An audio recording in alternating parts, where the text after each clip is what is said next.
What's good? What's good, y'all? Welcome back to another video. Feel me? We got what a life sentence actually feels like. Finna see what they're talking about. Check it out. 40 years in prison doesn't just change you, it rewires you. The system is designed to wear you down, to break you. By the time you get out, everything you knew is gone. How do people survive that? What's the longest that y'all can stand in jail?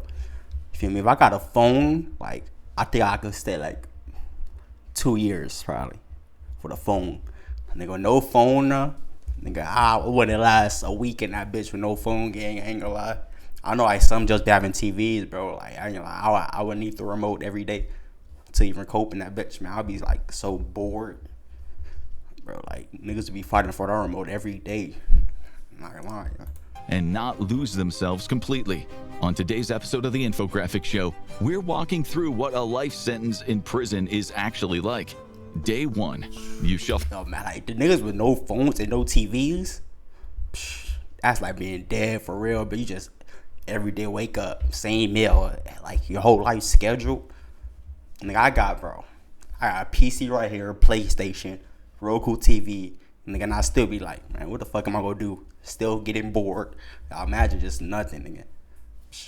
Driving nigga off the bus in handcuffs and leg irons, peering up at the guard towers and razor wire fencing. Armed officers herd you forward, their eyes cold. To them, you are nothing. And this is it, your home for the next 4 decades.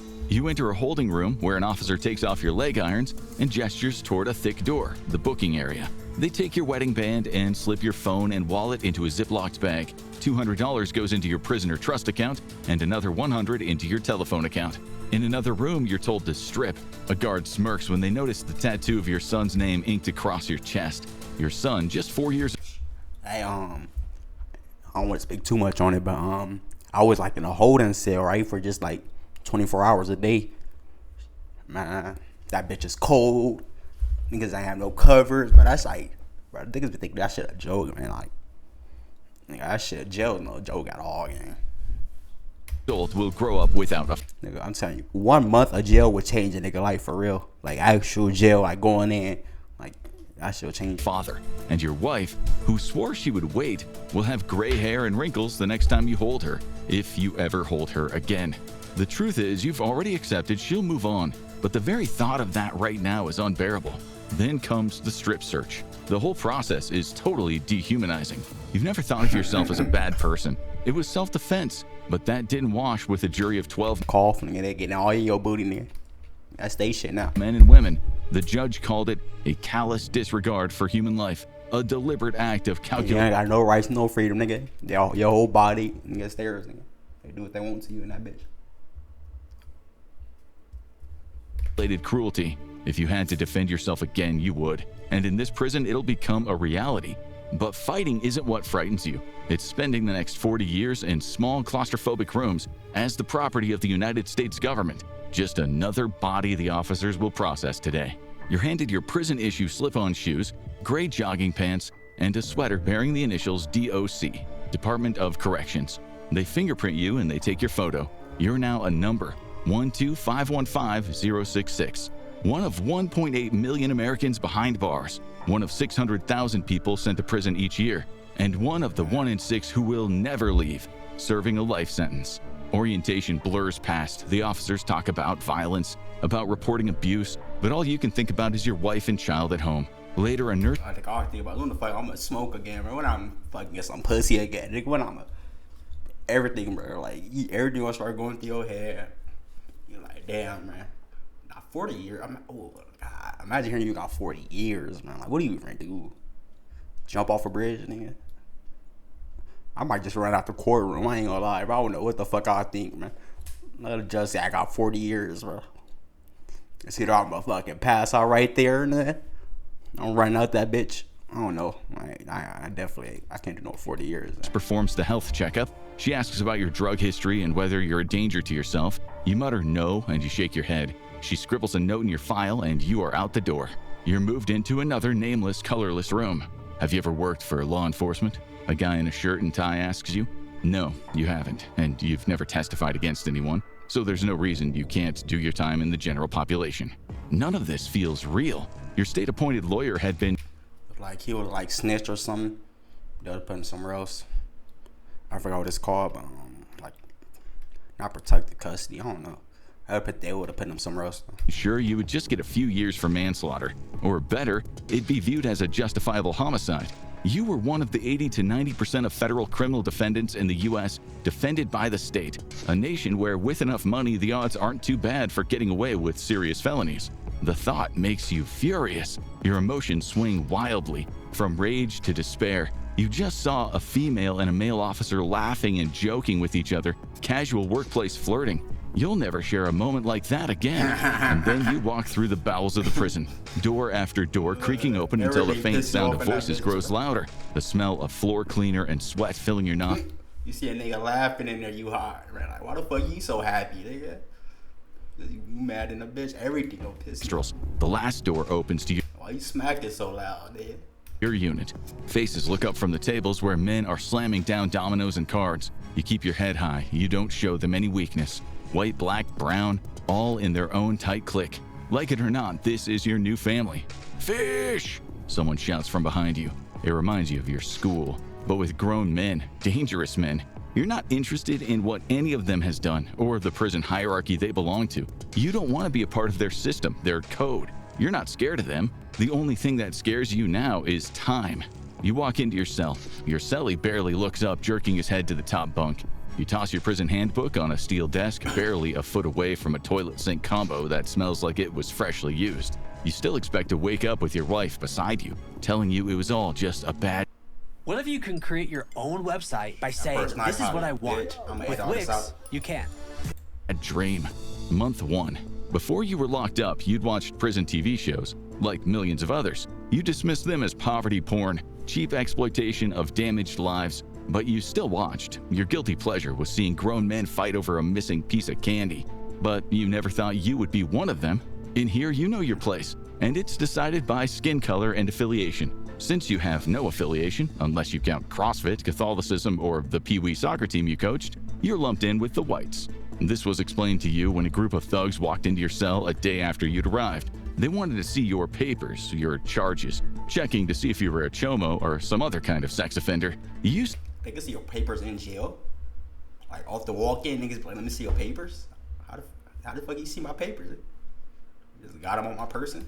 To think that the prison code, when you heard about it on TV, was insane and hypocritical. But now that you're a part of it, you keep your mouth shut. The guys looked impressed when they read your homicide conviction, and here, that's a badge of honor. You don't bother telling them the details, what your useless lawyer had called mitigating circumstances. Neither do you play the tough guy. Your cellie later tells you that tough guys don't last long in prison. Just be cool and you'll be all right, he told you. But yeah, man, just stay to yourself, man. Like, you don't gotta be the hardest nigga in jail to live through it, man. Just as long as you got respect, you respect others, man. They respect you. Just you can't be no bitch either, though. Nigga call out your fade or something. You just can't bitch out because niggas will get bullied every day for the rest of your life, nigga. You go out to catch a couple fades for sure. It's gonna be that one nigga always. Yeah. His bid is 7 years, not 40. He explained that you are constantly monitored, that cameras watch your every move, but he said this doesn't stop the violence. Someone was stabbed in the shower stalls a week or two before you arrived. He said if someone wants you dead, they can kill you and make it look self-inflicted. The kid who carried it out was a torpedo, ordered to put work in for the Mexican mafia. They run things in this unit, taking orders from the boss, the shot caller. When there are problems, this guy will mediate it with the heads of the other races. You soon learn that if someone disrespects you, you fight back. My roommate cannot be no fucking murderer, no hood, gangbang, or none of that, nigga. I'm the most softest bitch roommate ever, I ain't gonna lie. Bro, hell nah, man. Cause I already know how I am, bro. And I give off like angry vibe. Everybody just think I'm mad or something. I'll be arguing with everybody in that bitch, man. Somebody gonna kill me for sure, man. Or you'll become a victim. You have seen it with your own eyes. A fight over a stare. Something your cellie called mad dogging. Another guy was beaten for farting, a sign of disrespect. The unit feels like a time bomb. The fuse hasn't been lit yet. Your cellie says all-out violence is rare, it disrupts business. And business means drugs. Sometimes they're smuggled in, but more often an officer will bring... Bro, that's too bad. I smoke weed every hour of the day. I might get on cocaine in that bitch, man. It's being sober that long. If I know, okay, it depends. couple years, you know, I dug it out. And let's say I got 40 years in that bitch. You think I'm finna be sober 40 years, nigga? Fuck out of here, nigga. I'm finna be one of them niggas cracked out on the wall, bitch. Them in. I'm an OD in that bitch. If you cause a fight, the unit is locked down and the cells get tossed. If drugs or weapons are confiscated, you can expect a beating. And you'd better hope the shot caller is feeling generous. Who needs their mental in jail, nigga? Not me. Because an HOS, or hit on sight, can easily become a KOS, kill on sight. Month 6. You're adjusting to prison life, and not just learning to poop in front of another man. You've gotten drunk on prison alcohol, brewed by your wing's Pruno guy, the hooch expert, making money from hustle. Your cellie said it's a pretty simple process. Just take a whole load of old fruit and mix it with bread and then add extra sugar for strength. Even ketchup and candies work. You've got to leave it to ferment, usually in a watertight bag that can be acquired from the kitchen. You pour a bit of extra warm water into it every day. The key is just finding a good hiding place, ideally above the roofing tiles or even inside the walls. It only takes 5 to 7 days to brew, but the longer you leave it, the stronger it is. You can get it up to about 15%, even 30%, but the norm is about 10%. It's important to burp the bag or let the pressure out, otherwise you'll have an explosion on your hands. It wasn't the best thing you've ever drunk, but at $10 a cup, it'll do. You've been so depressed that even a cheap buzz felt like relief, but that is not the only escape available inside. You name it, you can buy it here. Heroin, cocaine, Xanax, methamphetamines, spice, even LSD and ecstasy. Nothing about prison makes sense. Guys locked up for possession are doing harder drugs inside. Others who had never touched drugs get hooked here, carrying the habit back outside. That's just, bro, that makes sense to me. Especially if you got like 10 years plus, man, bro. Nigga, by year 1, by a couple months in, man, you doing something in that bitch. And you cannot just stay sober to that bitch, hell no. And abuse doesn't come cheap. Everything here is about 5 to 10 times the cost on the outside. A corrupt, low-paid prison officer and a gang can make some serious cash. The guys often target female staff or officers, deliberately looking for ones who have low self-esteem. You once read that some women officers admitted they liked the protection inmates gave them. It made life easier. Some, said a report, were just infatuated with the gang members. Others liked buying Percocet on the street for just $5 and getting $50 in prison. And it's more common than people think. You remember reading that in Baltimore, 75% of 650 correctional officers were women, and a witness claimed 65 to 75% of them were involved in contraband. Imagine being out of jail when you ain't got no female guard. That should honestly get me upset. I walk in that bitch and there's no all nigga officers every day. Come on, man. And smuggling or relationships with inmates. Just I ain't gonna lie, having a female guard, that would make it easier for me. I ain't gonna lie. Shit. Before you came into the prison, a report out of Kentucky said 30 officers had sex with inmates in only 16 months. Meanwhile, 14 others smuggled in drugs. And now you've seen it happen yourself. In prison, you'll pay around $40 for enough tobacco for a few rolled cigarettes. Weed, about $10 a gram outside of prison, is $60 inside. Meth, popular because the high lasts a long time, is about $40 a gram outside and $130 inside. Heroin, $10 a bag outside, is $70 or more here. Just a cheap prescription Suboxone pill sells for about $80. So a corrupt officer can be paid thousands for one small package. And if you want a smartphone, a phone that has possibly been plugged, you might pay $6,000. Your cellie said prisoners have used drones to fly contraband over the walls. No matter what, the hell no, I'm stealing somebody's phone, that bitch. 6,000? Business doesn't stop. If there are seizures, all it does is push the prices up, making it more lucrative for anyone involved. In other words, what you've learned is that criminals remain criminals in prison. Also, prisoners usually learn a few new tricks of the trade in what some call crime school. It's no wonder that about 3/4 of these men will be back within 5 years of their release, and you'll be here waiting. Year 1. So far, you managed to stay out of trouble. Do you need a free and easy way to capture your gameplay? Introducing Outplayed. Record anything on your PC. It's true what they say about prison. If you keep your head down, be polite, don't let anyone take advantage of you, or breach the prison code, you might manage to finish your sentence unscathed, and so far that's true. You've not been forced to join a gang, but it is just a fact of life in here that you don't get too close to the other races. You don't eat with them, you don't spot them in the yard while they're working out. You don't borrow. Like, that sounds so boring, man. Like, I'll be trying to talk to other races and other niggas, bro. Things from them or help them. The code demands you stay out of other people's business. Don't even ask people what they're in for. You heard a guy got a beating just for looking into someone's cell when he walked past. It's as if the code prevents real friendships from being made. If the authorities plan to divide and rule in prison, it is working. But now the friends you had outside, those guys that said they'd stick by you, they're writing less often. Your wife writes at least once a week, and she and your kid visit once every 2 weeks. It doesn't help that visits are on weekdays, and they've put you into prison about 170 miles from your home. You always make sure that when she visits, she leaves with a smile. You've already probably spent literally... Yeah, there's two type of niggas in jail. There's niggas that be on the phone every day, calling on their phone with their bitch. And there's niggas that just don't want to do none of that. Like, what would y'all be? You feel me? Like, y'all in jail, y'all would would y'all want to keep talking to people on the outside? Like, getting letters and shit? I don't know. I feel like that shit, hurt niggas so way more. Talk to niggas outside. Hey, how your day doing? Oh, man, we went to the park. We got some ice cream. Smoke a few woods. Nigga, you and that bitch. That's nice. That's cool. I do that 10 years. Hell nah, man. I ain't trying to hear none of that. Respectfully, man. I'll talk to y'all niggas and I'm out. That's fucked up. Really hundreds of hours going through all the men you suspect have a crush on her. Besides that, your days are pretty much all the same. Breakfast at 6:30, then you work in the kitchen till 4 p.m. Your cellie says you were lucky to get a job in the kitchen, but 30 cents an hour doesn't feel very lucky. You only get yard time 3 times a week, but there is indoor recreation every day. Dinner starts at 6 p.m., lockdown is 9 p.m., and it's lights out at 10 p.m. Nothing changes except for anger management sessions. An hour twice a week with a young therapist fresh out of school. He wants you to talk about your emotions, and he loves to mention the boomerang effect.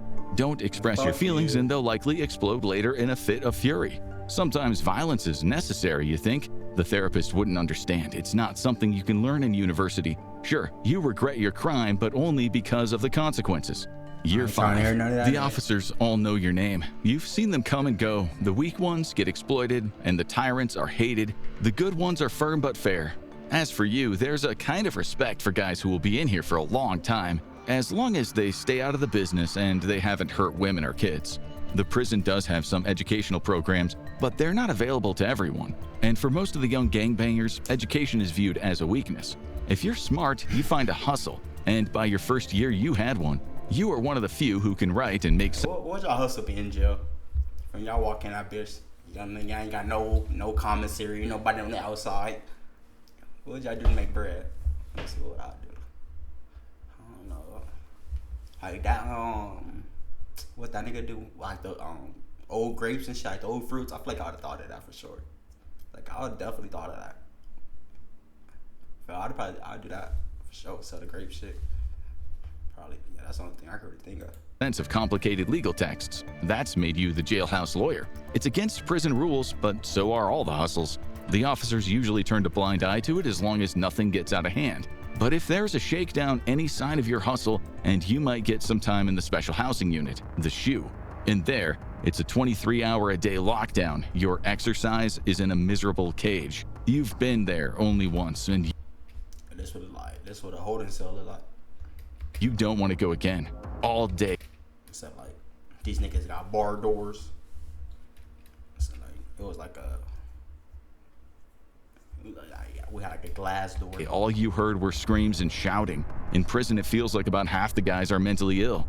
You read once that 15% have a serious mental illness like schizophrenia, bipolar disorder, or major depression. And the crazy ones often end up in the SHU, slamming their heads against the wall or harming themselves. Like the longer your time is, the worse it is. Thankfully, they still allow you to read in the SHU, otherwise you might have gone crazy.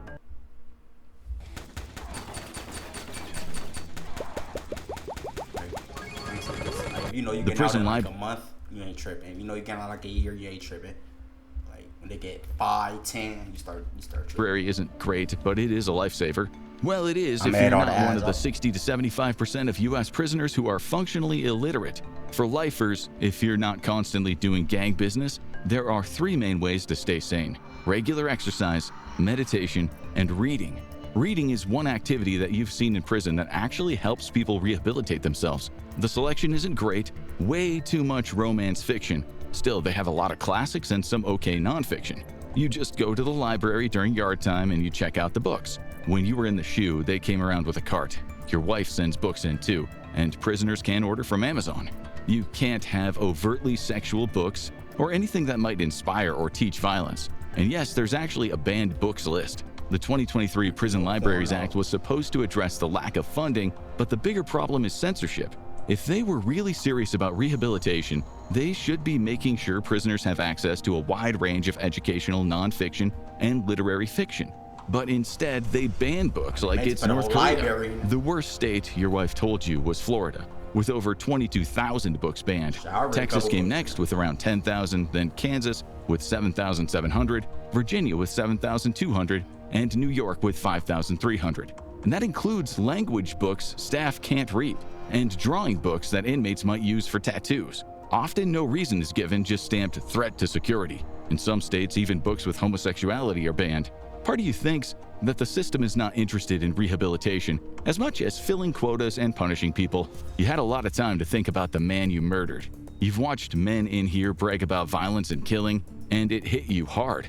Maybe you are just as messed up as they are. You always thought you were different, that your case was special, but just about everyone here says that. But your crime only created more trauma, which you are now passing down to your son. Violence is like a vicious cycle. If prison has done anything good for you, it's the realization that crime is all about cause and effect, and that even in bad circumstances, a civilized man can choose to end it. Still, you know you did wrong, and it won't help you get through another 30 years. Year 10. About 3 years ago, your wife started writing less often. She canceled visits, one after the other.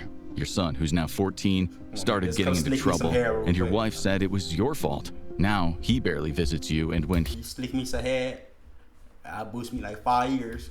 He does, he looks bored and resentful. And then you got the letter. She'd met another guy. She loved you, she said. She tried, but she couldn't live the best years of her life alone. In a way, you felt some relief. Part of you wanted to respect her decision. The other part wanted his name and address. The group therapist said anger is a very natural response in these circumstances, but what does he know about spending your life in prison? You'll be sitting in the prison workshop and suddenly there will be an image in your head of your wife kissing some other guy. The pain is indescribable and there is nothing you can do to escape it. So you're in a prison, but also in a cage in your head, torturing yourself daily, and no matter what you do, those bad thoughts will come. And worse, you get, bro. You get a year in jail with it and you got it, bitch. You might as well just cut that. Like, that's raps, nigga. That's in the wind. Feel me? She go keep calling. She got that nigga at the bed though. She trust me, buddy. She always grind me out here. Can't talk about it to a friend. You can't show weakness in here. And then she'll be right in the bed with the nigga. You on the phone. Tell that nigga just be quiet, man. You just right there venting about your feelings and shit, man. And you cracked. The therapist was right about the boomerang effect. You'd mistakenly told someone about something I love you. Just wait for me. Blah, blah, blah. You enjoyed, a book you were reading. God knows why you let a feeling slip out, but you did. The novel was The Count of Monte Cristo, a story about love, revenge, justice, and morality. It really resonated with you, but then you got to the all-important final pages and someone had ripped them out. That's the kind of petty thing that happens all the time in prison. But after 10 years after being dumped, hey, bro, that's demonic, man. What the fuck? Bro, imagine a good ass book, niggas rip the pages. That's actually, I wouldn't have thought about that. That's like low, bro. Yeah. You just lost it. You snapped. Someone told you it was one of the new kids. You waited until he went to the showers and you knocked him clean out with one punch. If you hadn't done anything, you'd have been seen as weak. But the truth is, you did it because you were angry. Therapy is good on paper, but it doesn't take into account the extremes of prison life. In the SHU, an officer told you someone else had torn out the pages. You'd beaten an innocent kid for nothing, putting in work for a conniving liar. Maybe the officer was lying, so you'll beat another innocent man. This is life in the prison. Constant manipulation, constant lies, people taking pleasure in suffering. It destroys your faith in humanity. You know you can't do another 30 years of this, and after that last beating, stitches, hospital trauma, you doubt the parole board will be doing you. We have got to the point where literally edit anybody all these can build up. a fully working app without knowing how to code. This is You any favors. Year 20. A year later, you learned your wife's new lover was your best friend. You had lost your two best pen pals, the core of your emotional support, in one blow. And now your only visitors are your brother and your mom. But your mom is sick, and you carry the added guilt of not being able to help her. You're sure the stress of what you did made her sick. You probably would have lost your mind if it weren't for one thing. Between years 14 and 19, you wrote a novel. It was your greatest accomplishment, besides having a son who still won't talk to you. Under the First Amendment, you technically have the right to express yourself, even in prison. But then one day during a lockdown, your cell got tossed. And when you came back, your manuscript was gone. You complained loudly, and they called you into the office, and that's when they told you the truth. Your manuscript was confiscated and burned. Why? Well, the characters might resemble prison staff. They also said your book could incite violence, that it was a threat to prison security. And that was it. You finally lost your mind. But it wasn't an explosion of violence this time, it was quiet. You just withdrew in yourself. You gave up. You realized you can't win in prison. In the end, it grinds you down. When all those years ago, you thought yourself dehumanized in that first strip search, you were very wrong. Dehumanizing a person takes time. They chip away at you until your identity is nothing but a lump of stone, stripped of all character. Year 30. It's as if you've become a ghost. No one bothers you anymore. You're just the old timer serving your time. The last time you heard anything from your wife after the divorce was finished was a letter to say she had married your best friend. Your son, according to your wife, had fallen in with the wrong crowd. In any other circumstances, this would bother you, but now you've stopped caring about what goes on in the outside world. That place is no longer real. The only reality is inside the prison walls, a nightmare you've learned to live with. You don't even know what year it is half the time. After decades, you've just stopped caring. You've seen a guy beaten to death in here. You've heard countless screams from men having a mix of sugar and boiling water thrown in their faces. You've had good cellies and bad cellies. One of the bad ones was a mouthy tough guy. He was transferred with a new scar on his face, made by a double-edged homemade razor. Physical assaults are so common that many don't even get recorded. But the truth is, you barely even notice the violence these days. It's just a fact of life, like the sound of locks or the smell of disinfectant. You no longer even daydream about nice food or the touch of a woman. You focus only on what's in front of you. It's not what you don't have that hurts you in prison. Humans can get used to almost anything. What hurts the most is the things you could have had. You no longer see ruthless gangs or heartless criminals in here, not like the We think about everything you could be having. Like people do that on the outside. So imagine you inside and have less. You think about everything you could be having, taking everything for granted. Nigga, that lemonade you threw away, just everything, man. Like, damn, like, I could be doing this, I could be doing that, like. TV shows want to make out. You just see victims of childhood trauma, of cruelty and rotten luck. Men who, for the most part, were doomed from birth. You don't feel sorry for them. Some have done awful things, but you don't moralize. Prison is proof there is no such thing as free will because no one would choose to end up like this. Year 40. You came in here age 25 and now you're 65, the age at which most people retire. You often look in the mirror and you don't recognize yourself. And almost time to go, to leave these walls. But the strangest, most debilitating thing is you're not sure if you want to go. For decades, you barely thought about life outside. Now it hits you like a brick and it scrambles your mind. You've seen the change. If you want the old niggas in jail that stick through it, yeah. I can see like how you not want to leave. Everything different now. Like you like shit. Old nigga, they probably ranked up in that bitch. Like the old niggas, they be having like the most respect in that bitch. So some niggas they don't want to throw it away. On TV, new gadgets, wars, viruses, environmental crises, and moral panics. And after a while, it all became meaningless. Sure, they've given you classes on how to reintegrate, but the fact is you became your prison number a long, long time ago. The outside world is no place for a man who thinks he's a number. Part of you wants to stay in your cell with your books, where you at least know the layout of the land. The dark irony is that the more dehumanized and institutionalized you become in prison, the easier it gets. The parole board said you were ready. The electronic bolt snaps open, and they lead you down the corridor past the few old-timers who bother to say goodbye. But you're struck with a thought. Maybe the outside isn't where you belong. Maybe prison is your natural habitat. They hand you your civilian clothes and a small bag with your wallet and phone. There are $300 in there. You're not even sure it buys much in this new world. The phone lights up in your palm. The woman at the desk hides a smile as you prod the antique screen. The last time you stood here, you were good-looking, with full hair, a man who once thought he'd do well in life. And now you're old, with 40 years missing. But inside you still feel the same, like your life was paused while the world kept moving. The door opens, daylight hits your eyes, and you take your first steps into the future. Doing life behind bars shows just how crushing prison can be, but some... Subscribe. Alright, man, I hope y'all enjoyed the video, man. That was a good one. Feel me? I'll catch y'all on the next one. Feel me? Make sure to like, subscribe if y'all did enjoy it. No courtesy. Yeah, let me know in the comments, you feel me, things I could do to get better. Still working on it. Alright, see y'all.